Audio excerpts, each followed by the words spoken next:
Hello and welcome to the heliosblog. My name is Helios, here for another reaction video. Today, Matthew Hussey talks about how to get them to call and text you every day.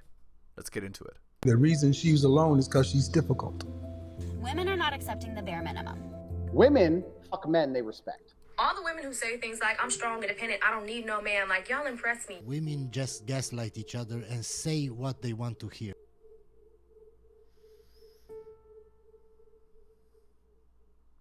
Start by mirroring and we never do anything else, then it's not self-respecting, it's a way to hide. It's a way to be defensive. In the book Attached, it's what would be called protest behavior. Okay, let's see. So not long. Firstly, we expect a lot of closure very quickly in life, and early dating doesn't offer a lot of closure. You know, it doesn't offer a lot of closure on how someone is or what their intentions are or why they didn't call back or why they haven't called us in 2 weeks but now all of a sudden want to see us. Early dating is very open-ended. By the way, this is a red flag. You see how Matthew... Okay, notice. Matthew Hussey, right, his YouTube channel. First, it starts off with him just talking to the camera. You know, it's him. Now, after he's gotten married, it's him and his wife, right? So it diminishes the value of the channel because she did nothing to earn this. All she did was be the wife of Matthew Hussey. She's not on the same level as him, so she shouldn't be participating as an equal. Maybe you could put her on the panel once in a while, right? But she shouldn't be participating as an equal on the channel. Anyway, that's my 2 cents anyway. And to an extent, we sometimes underestimate our influence in the equation. So we're so busy looking for closure from somebody else. What do they want? What are their intentions? What are their patterns? Do they like me? Why aren't they texting me? That we forget that we actually play a role ourselves in shaping the dynamic. That's right. So a lot of girls, what they do is they take agency away from themselves. They say that they have nothing to add, right, to the conversation. Or not only to the conversation, but everything in the relationship is happening to them. They have no influence on what's actually happening, which obviously is you know, BS. Early on, Mitch Albom said, if you don't like the culture, you have to be brave enough to create your own. He was not referring to dating, but you know, that idea relates to so many different things. We often go into situations complaining about the culture of the situation. You know, we go to a party and we complain that, oh, it's not a very fun party. Well, are you making it fun? Or are you just complaining that the party's not fun? Well, most people, they don't actually try to be the person that does the thing that makes things good. They just consume and think nothing of creation. So Matthew, being, you know, a high-value man, thinks that way, right? Okay. Let's do the shilling. Hit the like, hit the subscribe, hit all the notifications. Drop me a donation like Hunter M, Adrian O, and Tom M. Share this video. Buy my books at bit.ly/heliosbooks. Go to my Patreon and subscribe, patreon.com/theheliosblog. All right, let's continue. We go on a date and we say that person wasn't flirtatious. And well, were you flirtatious? This person's communication is terrible. Well, is yours strong right now? Are you being proactive? Are you being vulnerable? Yeah, men shouldn't be vulnerable. That doesn't make men attractive. But anyway. Okay. Here, let me throw in a quote from my own book, okay? This will come, you know, for those of you who have had to change your personality and now you're going into new waters. If you've changed your personality, she crap tests you because she's trying to pull you back to your older loser self. She wants you to be the man who kisses her ass and does everything she wants, right? So if you had previous friends in your in your life, you know, friends that were girls, obviously you shouldn't do that, but those girls want to keep extracting resources out of you. And so if you've changed your personality, you're no longer that person, she's still going to want the frame of the old frame because the old frame favors her. how does this apply here? Well, the framing of the relationship is very important, right? Who does what and when. Okay, let's continue.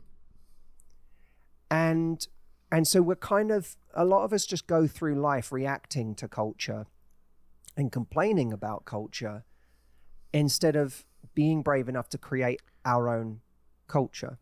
Which is why I have this YouTube channel, by the way, because I disagree with how people are doing things, and I think many people disagree, and this is the counterculture, right? This is my way of contributing to the counterculture, which hopefully has some positive contribution to some people, you know, so that they may find a better way forward than what the womanist is saying. Okay, let's continue. And one of the really powerful psychological effects when we decide to create culture is the phenomenon of reciprocity. Reciprocity is this idea that if we act first, that will create a reciprocal response from somebody else. Somebody else is influenced by that action. If I walk down the street and I look at you and you have a kind of grumpy face, I then decide as a result of that I'm not going to smile. And then I walk past you and I go, what a grumpy person that was. There's a kind of reverse reciprocity going on there, right? That your mood right now, at least the way I'm reading it, may not even be true, but the way I'm reading it is that you're grumpy or you're standoffish, and therefore I don't smile at you when we walk past each other. Yeah. So you've had an effect on me. There's a reciprocity going on there. I'm afraid you're not giving me anything, so I'm not going to give you anything. That describes relationships quite well, especially from the male perspective, right? So you as the man have to provide value to even have a relationship. And for women, a lot of them, they don't understand, like, why am I not getting a relationship? Well, you're not getting a relationship because you're not putting anything in. You just want to consume, but you want to consume without giving anything, right? So what do men want that you have to give? Fit, feminine, cooperative, bedroom fun, loyal, submissive. These things is what you have, not your career, not your strong, independent personality. And ultimately, that is what is going to give you the greatest success. Okay, let's continue. But what we don't know is what might have happened had you smiled. That might have created a different kind of reciprocity where that person suddenly felt like they could smile because they weren't going to get rejected, or you were in a good mood and it lifted their mood. I almost look at a situation like this and say, well, what would it look like if we were reverse engineering the kind of dynamic we want to have in early dating? She is saying that the dates are going great, but there's not much contact in the middle. And part of what she is looking for there is some kind of closure. Well, what does that mean? It means that the girl wants to know where you stand, but here's the irony. She wants to know where she stands in the relationship, but she would never, ever be with a man where she knew where she stood at the very beginning of the relationship. Because a man that gives away the relationship without a chase is not the kind of man that a girl wants to date in the first place. So she's complaining about the very thing that she actually finds attractive. And this is fundamentally one of the things that women do wrong, is they believe, they don't have to, they don't know anything about men is what they do wrong, right? Because women don't have to understand men to get them, right? But men have to understand women to get them. So this is why this problem occurs. Does that mean he doesn't like me? Does it could mean, for example, we could speculate that what it means is that this guy is not really dating with any intention. And we might be right. It might be the case that he's not interested in actually getting to know her or building momentum, which is what someone builds or looks to build when they have true intentions. They want to build momentum. They don't want to leave you in any doubt as to whether they like you. They want to... Yeah, that's what beta males do, right? Or like men that have no options, they want there to be no doubt. They want the girl to know like every second how things are going. But that's not how the world works, right? Like men that have options don't do that stuff. So you're going to have to suck it up at some point. Start to ratchet up the investment and to... But if you are doing what you're supposed to be doing as a girl, and you're attractive enough to be like at least, let's say, 2 points lower than the guy that you're with, then if you're doing all the right things, the guy will increase the investment over time because you've beaten out all your competition, right? Okay, let's continue. Feel that from you in return. So it would be fair to kind of make a guess that he's not dating with the same intention that she is, and that's why when he kind of wants some instant gratification, he goes on a date with her and he very much enjoys being there. He clearly enjoys her company if he's on 3 dates with her, or he's enjoying something about it, but he doesn't have any intention. He's not doing it with any purpose other than immediate gratification, and that's why she doesn't hear from him in between, because he's not actually looking to spend any time investing or getting to know her. That might be true. It also might be true that it's early in dating, and within that 3-date window, he's just kind of got a lot on and a lot of other priorities, and it's not the top of his list. Because yeah, men at the beginning, like, again, if like you as a man, you shouldn't invest that much at the beginning, right? Because a lot of girls, they they'll just steal effectively your interest and your time and attention, but they don't reciprocate, right? And the reason for that in the early phase is because she's testing to see if you're the kind of man that will give away your time and attention for free. And if you are, then you're not worthy, right? So you gotta watch out for these pitfalls. Because she's not the top of his list right now, and that's also kind of understandable in the context of early dating. The point is, we don't know. And we can spend all our time trying to work that out. In a way, what that is responding to culture, right? The culture of this situation right now with this guy is that they go on dates, have a good time, and then she doesn't hear from him in between.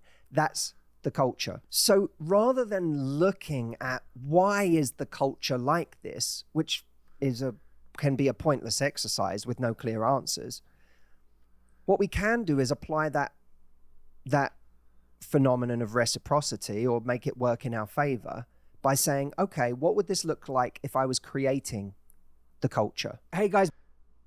Well, yeah, and here's the thing. The thing is this. A lot of girls, they don't actually contribute to the relationship. They just consume, right? They just take, but don't give anything. And if a guy sees that the girl he's with is a taker, then he's not going to give her anything. He's just going to give her bedroom fun and move on to a girl that isn't just a taker, right? So that's the idea. You got to be smart about what you're doing and when, effectively.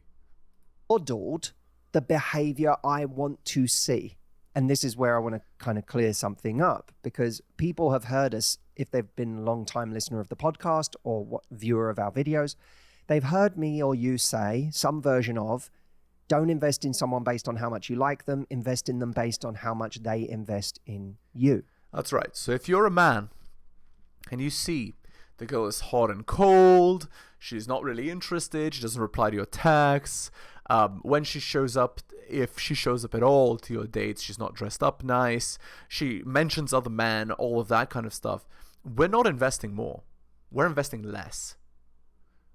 And when I say that, I mean you don't text at all, except when you want to meet up. You reduce totally all of the boyfriend behaviors. She gets nothing. Because you don't get something for nothing. You get something for something. If you don't give anything, then don't expect to receive anything.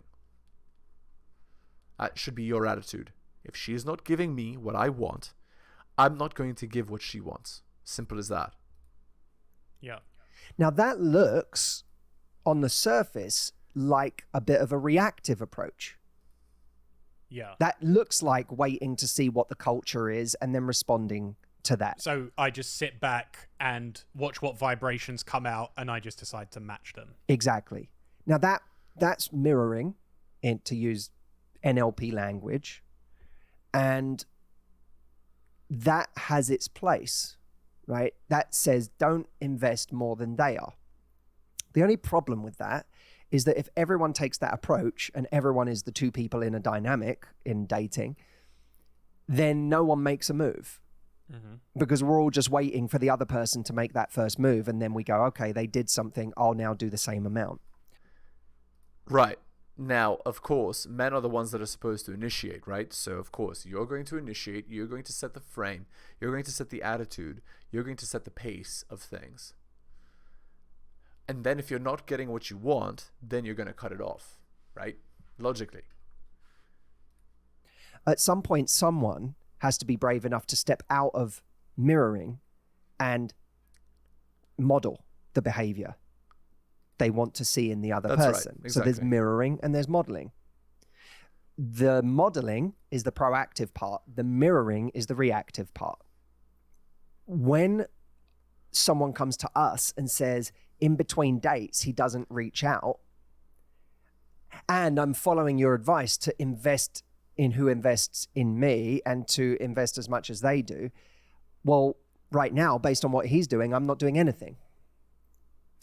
Now, that has the danger that we've just spoken about, which is that not only does it not go anywhere, but you also don't see whether you can get that reciprocal effect that can be achieved if you model the kind of communication you would like to see. So what we then say is, okay, maybe model. Be a little proactive right now by modeling what you'd like to receive. That means in a vulnerable and proactive way, without agenda, reaching out to this person. Yeah, most girls are not going to do that. Most girls are not going to, send a message, hey, how are you doing, to a man. No.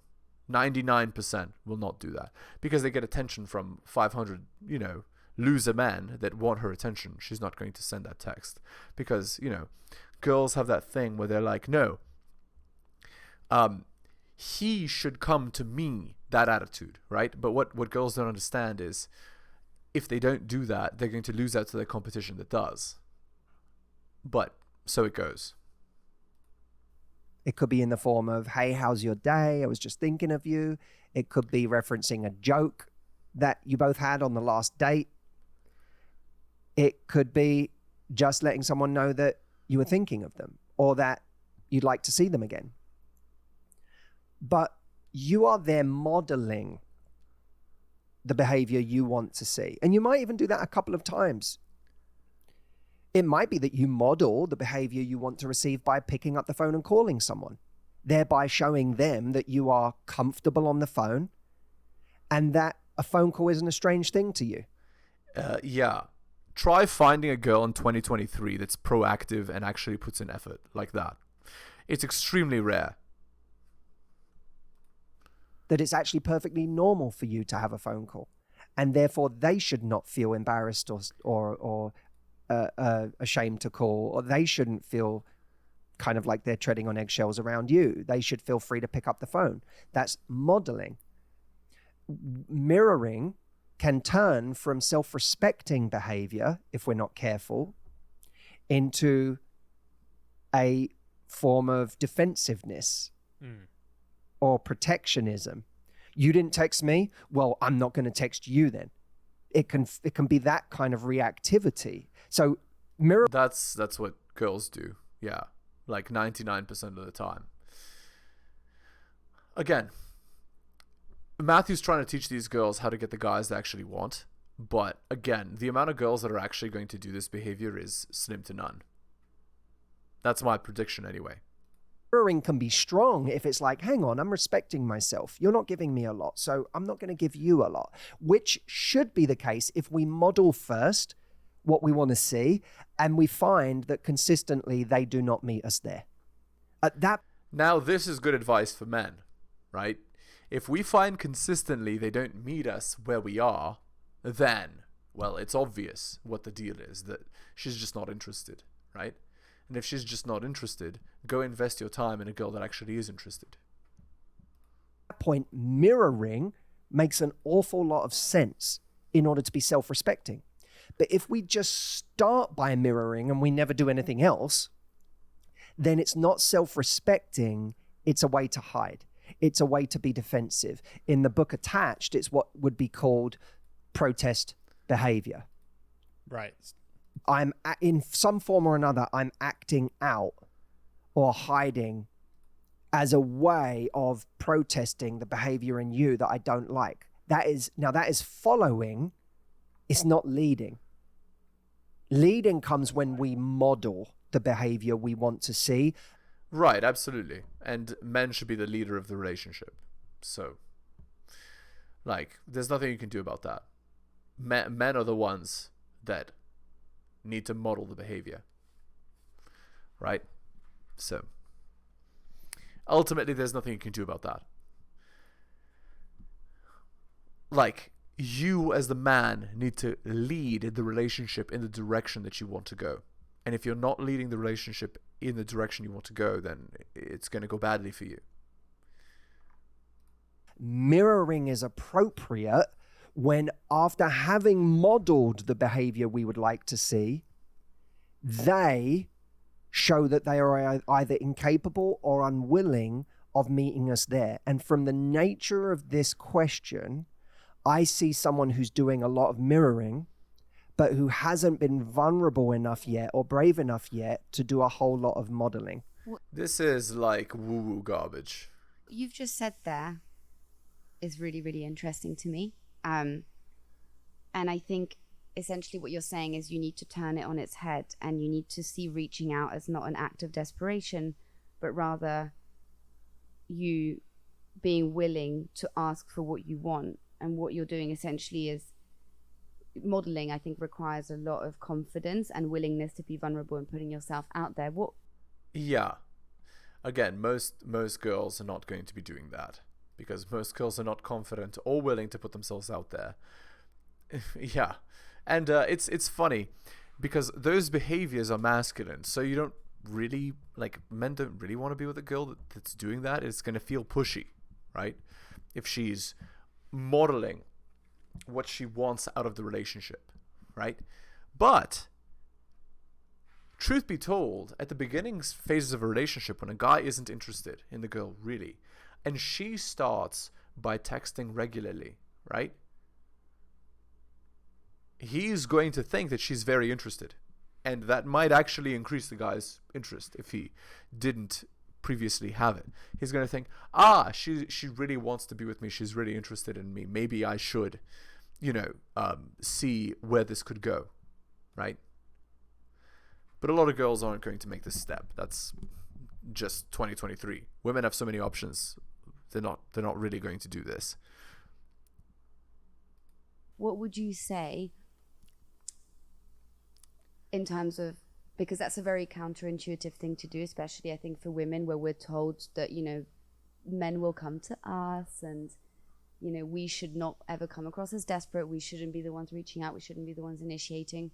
So I totally agree with you. But, for the person who is feeling like, well, that's all well and good, but, I know that if I say that, I'm going to come across as desperate, or it might put him off.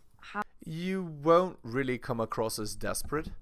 You'll more come across as interested, which men love. So, especially if you're attractive, fit, feminine, cooperative, submissive, and loyal, like bedroom fun loyal, and then you are texting, showing your interest, wanting to meet, wanting to see the guy, happy to see the guy, thinking about the guy, especially in the early phases, I think it'll work really well, actually. How would you kind of combat that way of thinking? You're over modeling if it gets to that point. There's a spectrum, right, of pride to proactivity. Imagine pride on one side of the spectrum and proactivity on the other. Too much pride, and you'll never do anything. You'll never reach out to anyone on a dating app. You'll never ask anyone out. That's 99% of girls in 2023. You'll never pick up the phone to someone. You'll never be the one to text first. Pride will have you living in your cave with no opportunities. The extreme of proactivity is that you're always doing the chasing. the sweet spot is having enough proactivity to open the door to possibility in your love life, but enough pride to notice when someone is not meeting you there. And I don't think that... Right. That's right. So a lot of girls that have, had 50 chads or whatever, they become so masculine that they lose all their pride, and they just go out and try to get guys how men do. And men see, she's going to give me easy bedroom fun, great. And they just use the girl for that. But the girls that are too prideful, they're like, oh no, I want everything my way, and if he doesn't do it my way, then it's the highway. Well, you're also never going to get the guy that you want, because if you're too prideful, then you rule the relationship. Men don't want to be in a relationship with a girl that rules the relationship. So that has to be a lot. In the context of, for example, the first 3 dates, that does not mean you're reaching out every day for 3 weeks, and if after 3 weeks you realize there's a pattern of him not trying, you stop. Yeah, that's too, that would be desperate. All right, let's end the video there. Hit the like, hit the subscribe, hit all for notifications. Drop me a donation like Hunter M, Adrian R, and Tom M. Share this video, buy my books at bit.ly/heliosbooks, and of course, go to my Patreon and subscribe, patreon.com/theheliosblog. Thank you so much for listening, especially if you listen to the end. I really do appreciate it. Take care of yourselves, and I'll see you next time.